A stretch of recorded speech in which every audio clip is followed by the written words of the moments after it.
आज हमारे पूरे सिरसा जिला की टीम, हमारे जो सिरसा जिला के जिला टीम के पदाधिकारी, प्रदेश के पदाधिकारी, हमारे बहुत ही सीनियर वरिष्ठ साथी आज यहां इस कार्यक्रम में आने वाले लोकसभा चुनाव को लेकर जो हमने आगे की संरचना करनी है, आगे की हमने गतिविधियां करनी है, आगे हमने कैसे कार्य को करना है, इसी निमित्त आज बहुत महत्वपूर्ण बैठक रखी गई जिसमें हमारे सभी गणमान्य व्यक्ति मौजूद रहे। क्योंकि लोकसभा इलेक्शन का आगाज हो चुका है। कल शाम तक आचार संहिता, मेरे को लगता है जो अभी तक की जानकारी आ रही है चुनाव आयोग की तरफ से, कि कल शाम तक आचार संहिता लग सकती है और भारतीय जनता पार्टी के कैंडिडेट के रूप में डॉक्टर अशोक तंवर जी को हमारा यहां का चुनावी प्रत्याशी बनाकर भेजा गया है। हम पूरी भारतीय जनता पार्टी के सिपाही इसी तैयारी में हैं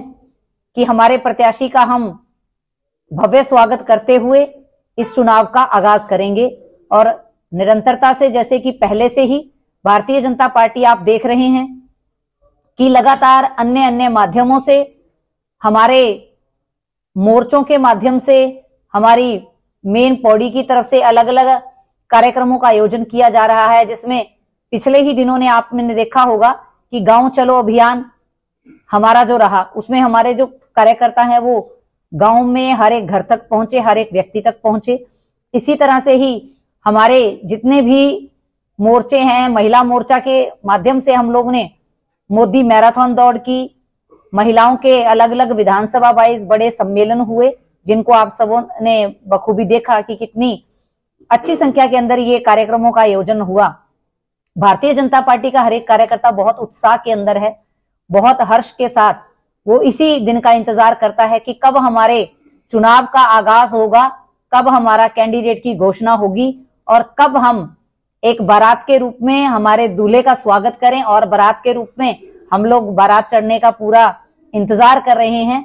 और क्योंकि जो जितने भी हमारे चुनाव होते हैं भारतीय जनता पार्टी के लिए, एक कार्यकर्ता के लिए ये जो चुनाव होता है एक बहुत बड़ा महोत्सव होता है। उसी महोत्सव के रूप में हम इस लोकसभा चुनाव को ले रहे हैं। में सोचना, पारदर्शिता के साथ हर एक वर्ग को साथ लेते हुए उनके लिए उनके लाभकारी योजनाओं को बनाना और धरातल स्तर तक लागू करना। और भारतीय जनता पार्टी ने जो कहा है वो करके दिखाया है और आगे भी भारतीय जनता पार्टी का यही एजेंडा है कि जो भी कमिटमेंट हमारे घोषणा पत्र के माध्यम से, हमारे शीर्ष नेतृत्व के माध्यम से हमारे बीच में आती है, हम उसको पूरा करने का पुरजोर प्रयास ही नहीं करते, उसको करके भी दिखाते हैं और करके दिखाया है।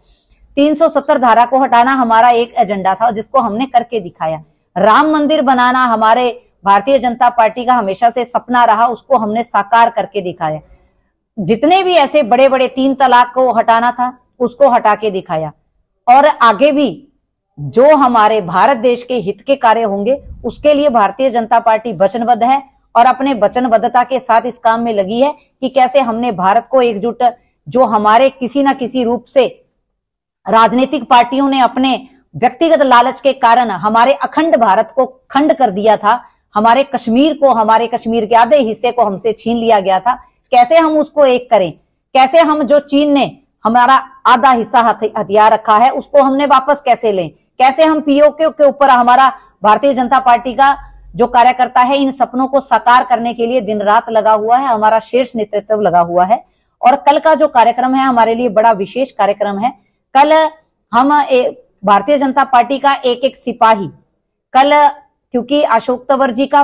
सिरसा आगमन हो रहा है, उसी निमित्त कल एक भव्य रोड शो के साथ भारतीय जनता पार्टी का प्रत्येक एक सिपाही उनके साथ कंधे से कंधा मिलाकर चलेगा। और इसी उत्सव को, क्योंकि होली हमारे बहुत नजदीक है, तो कल भारतीय जनता पार्टी के हमारे लोकसभा के कार्यालय के अंदर भव्य फूलों की होली का आयोजन किया गया है, जिसको हम सभी भारतीय जनता पार्टी का एक एक सिपाही उस होली को उत्सव के रूप में मनाते हुए और हमारे लोकसभा चुनाव का जो आगाज हो गया है उस डबल उत्साह के साथ, डबल त्योहार की तैयारी के अंदर है। एक बार फिर से सिरसा लोकसभा की अगर बात की जाए, कमल खिलेगा? ये तो विपक्ष का भी कहना है कि आएगा तो मोदी ही। और जहां भारतीय जनता पार्टी की बात है, भारतीय जनता पार्टी ने, अगर हम बात करें पर्टिकुलर सिर्फ सिरसा की, सिरसा के अंदर आज से 1.5 महीना पहले लोकसभा चुनाव का कार्यालय खोल दिया गया था और इसी निमित्त हमारी पांचों की पांचों विधानसभा और हमारी 4 फतेहाबाद की विधानसभा यानी 9 विधानसभा के अंदर हमारे विधानसभा के कार्यालय खुल चुके हैं। हमारी लोकसभा की चुनाव प्रबंधन कमेटी कोर ग्रुप गठित हो चुका है। हमारी पांचों विधानसभा की प्रबंधन समितियां बन चुकी हैं। हमारे पन्ना प्रमुख बन चुके हैं। हम पूरी तरह से तैयार हैं। और उसी तरफ अगर हम बात करें तो विपक्ष का तो अभी तक ये भी नहीं पता कि वो कैंडिडेट किसको बनाना चाहते हैं, क्योंकि आपने भी देखा होगा पिछले चुनाव में, पिछले दिनों ही प्रेस कॉन्फ्रेंस के माध्यम से उनके बड़े दिग्गज नेताओं ने ये कहा कि वो लोकसभा नहीं लड़ना चाहते, क्योंकि उनको पता है कि आएगा तो मोदी ही। तो क्यों बेचारे अपनी फजीयत कराएं, क्यों बेचारे अपनी जमानत जब्त कराएं। तो इसीलिए अभी तक उनको ये भी नहीं पता कि यहाँ आना कौन है और हमारी पूरी तैयारी है। अशोक तंवर जी का थोड़ा सा विरोध